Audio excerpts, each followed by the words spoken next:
So there's a practice you can do by courting nature, by working with nature, because nature has this innate intelligence that is not blocked by the mind. So the intelligence shows us what our own true nature can do, what's possible for us when we can access a state of being, when we can access a consciousness that allows us to survive but then also thrive.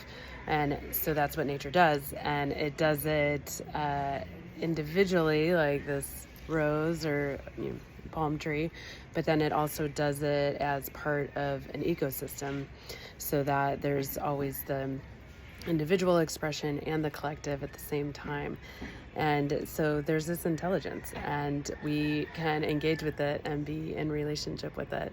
And one of the ways to do that is to have a devotion or a nature practice. So that could be going out with time specifically to connect with nature and to notice. To notice the nature around you, and then to notice your own true nature and how it's a mirror in that way.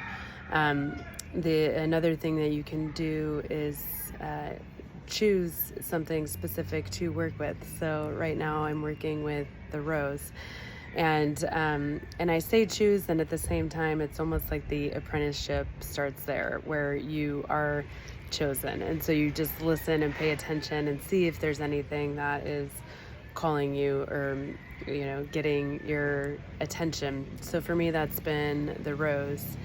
And I love it.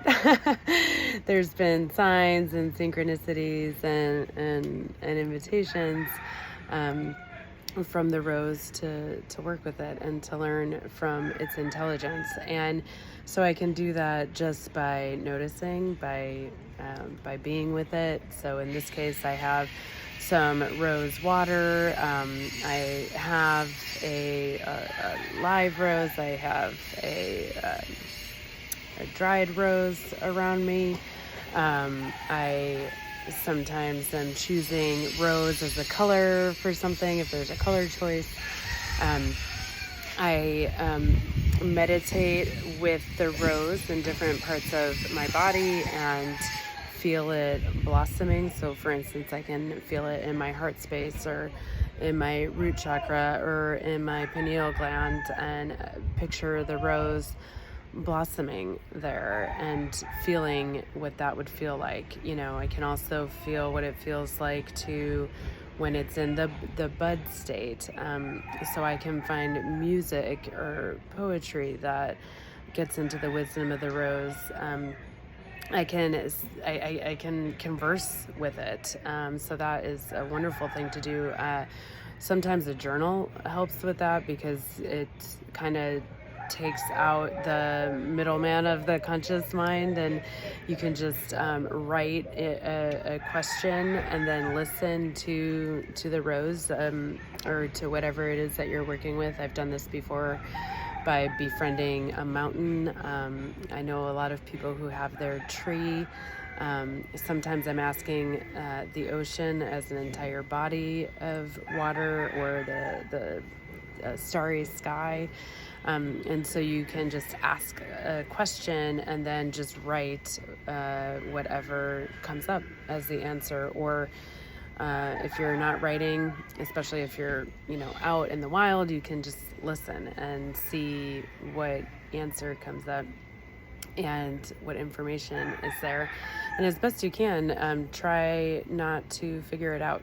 There's nothing to effort or to figure out, or there's nothing even to know in a way that's like coming from the mind. Rather, it's like a knowingness that's coming in as a frequency or vibration in your state of being.